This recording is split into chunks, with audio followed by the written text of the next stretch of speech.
Selecting the correct screening test for disease is affected by a number of factors. The test must be easy to administer to people, cause minimal discomfort, be reliable, that is, consistently give the same result, be valid, that is, be able, by using key markers, to distinguish disease and non-disease states, and it must be affordable to the health service. A detailed examination of the retina at the back of the eye is the key procedure when screening for diabetic retinopathy.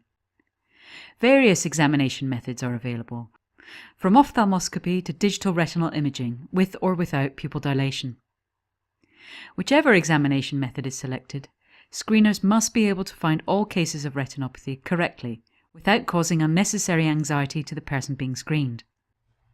And the health system must be able to pay for and manage the purchasing of screening equipment and train personnel to use and maintain it. We can use a 2x2 table to plot the presence of diabetic retinopathy against the ability of a test to detect the condition correctly. A good screening test for DR must have the following 4 key characteristics. A high sensitivity, that is, the test must correctly identify all cases of retinopathy, known as true positives. A high specificity, the test must minimize falsely identifying cases as having retinopathy, false positives.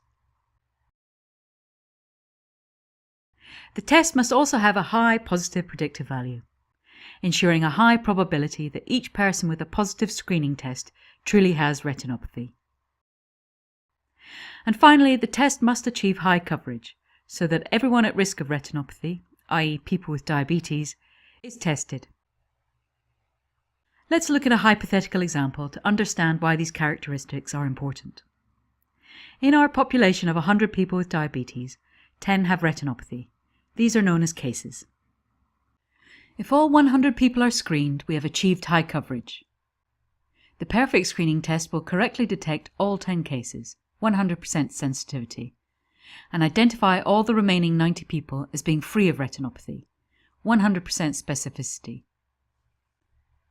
Now let's see how an imperfect screening test performs.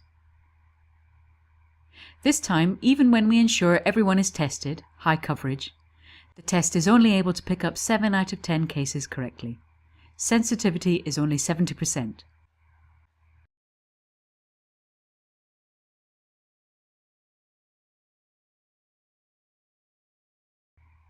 The test also incorrectly identifies 5 cases, false positives.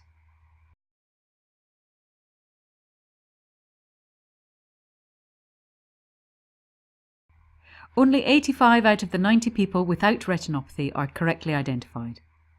Specificity is now 94%.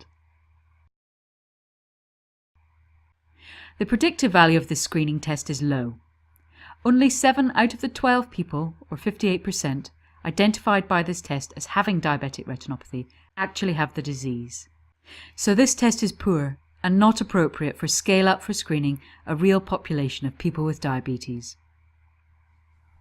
In practice, even with a test with high sensitivity and specificity, screening programs need to achieve good coverage to perform well.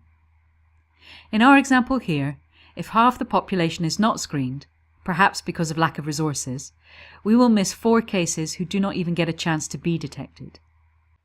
In the group which is examined, the test correctly picks up 4 out of the 6 cases, giving us a sensitivity of only 67%, and making this a poor test. To deliver a high-quality screening program, we have to consider both the key markers of a good test and how it will be implemented. The balance we need to find is a test that is good, has a high sensitivity and a high specificity, is acceptable to the people being tested, can achieve high coverage, that is, can be delivered to the whole eligible population, and can be conducted repeatedly over regular intervals. For example, annual screening of the whole at-risk population.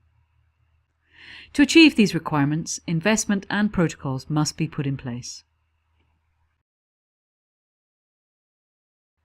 The St. Vincent's Declaration of 2005 suggests that when establishing systematic screening, programs should aim to reach a sensitivity of more than 80%, a specificity of more than 90%, and an acceptable coverage of at least 80%.